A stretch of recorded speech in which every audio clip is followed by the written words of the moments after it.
Hello everyone, and welcome to the short demonstration on the anatomy of the Pterygopalatine Fossa. Just firstly, remember, where is the Pterygopalatine Fossa? It is a small pyramidal shaped space on the side of the skull that looks like an upside down teardrop. And when you are looking through that teardrop, you are actually looking through this window into the space that is the Pterygopalatine Fossa. But when you open up that window, inside that space there is actually a lot that is going on, that it's almost like a station, like a train station, where you have structures entering and exiting, and through that you have structures that is directed to other areas that is connected to the Pterygopalatine Fossa through different openings or gateways. So we are on the side of the skull, just medial or deep to the infratemporal fossa. Right, so just for some orientation in this model, this will be our anterior surface, this is lateral, there we have posterior surface, our roof, our floor, and then while looking through this Pterygopalatine fossa, you will see the medial wall, that blue there. Right. So this demonstration will only focus on the borders and the openings or the gateways that connect this fossa to other spaces or areas in the skull. So let's firstly look at our walls. What you see here laterally, it's actually not really a wall, because laterally the wall is absent.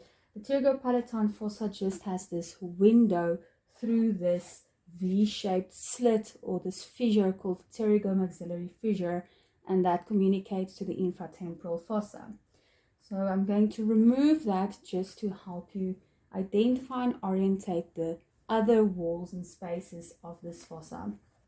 So all the yellow that you could see is part of the sphenoid bone. So the sphenoid bone will form part of the roof and the posterior wall. So specifically, from the greater wing of the sphenoid, we have a part that bends medially inwards, and that will form the infratemporal surface, which extends further deeper into the skull, continuing to also form the roof of the Pterygopalatine fossa. And then posteriorly, you will have your lateral pterygoid plate, which is also part of the sphenoid bone, that forms part of the posterior wall of this fossa.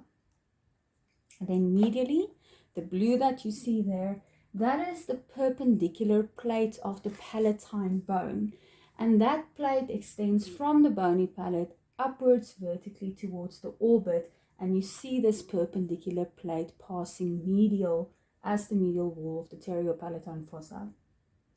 Then anteriorly, the purple that you see there, that is formed by the posterior surface of the maxilla.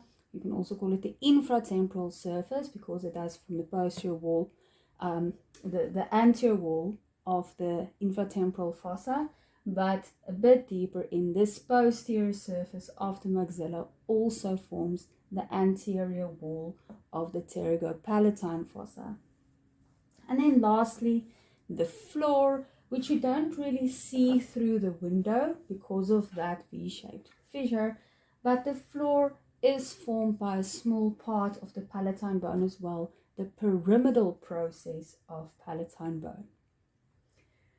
Right, and then you can see in each of these walls there are one or more openings that communicates through these openings to different parts, different spaces in the skull.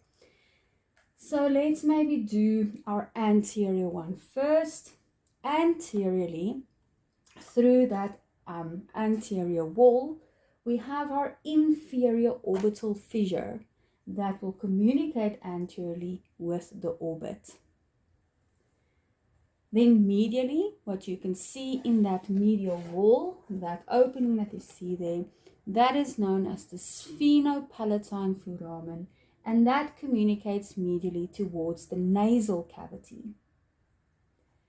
Posteriorly, you have three openings. The superior opening, the largest one that we have here, that is the foramen rotundum, that communicates to the middle cranial fossa, and just below that you will have your pterygoid canal, much smaller, tiny little canal, also all the way from the middle cranial fossa. Then what I have indicated inferior to them, although it is a canal that will project slightly more medial, that is the palato-vaginal canal, which communicates a bit more medially to the nasopharynx.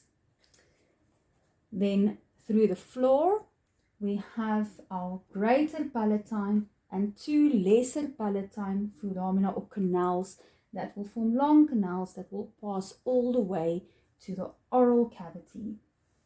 And then lastly, laterally, we have our window, that V-shaped pterygomaxillary fissure through which this fossa communicates laterally to the infratemporal fossa.